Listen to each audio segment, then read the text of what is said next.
When a loved one is far from home and in need of medical care, safe transportation becomes the biggest concern. Today, Dr. Paulina Villa, our medical director, walks us through how we arrange medical escort services, from assessment to arrival.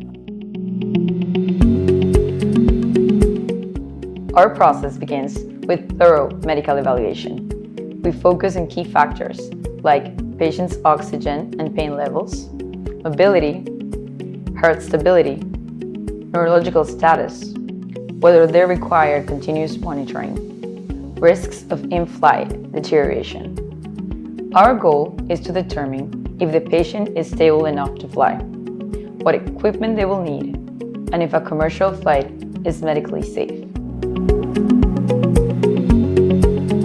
Many patients can safely travel on a commercial flight when accompanied by a trained medical escort.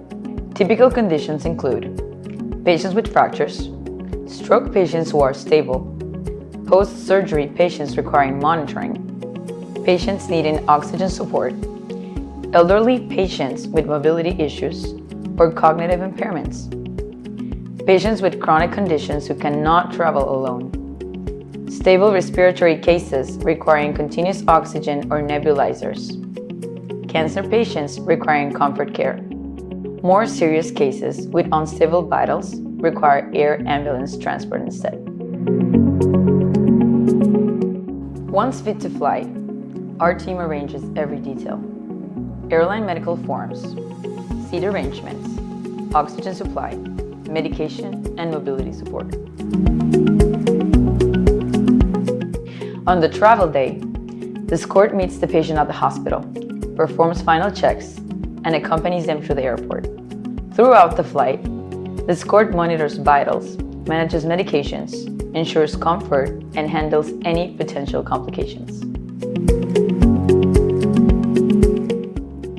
At the destination, the escort coordinates with ambulance crews or receiving hospitals, providing a full medical handover to ensure continuity of care.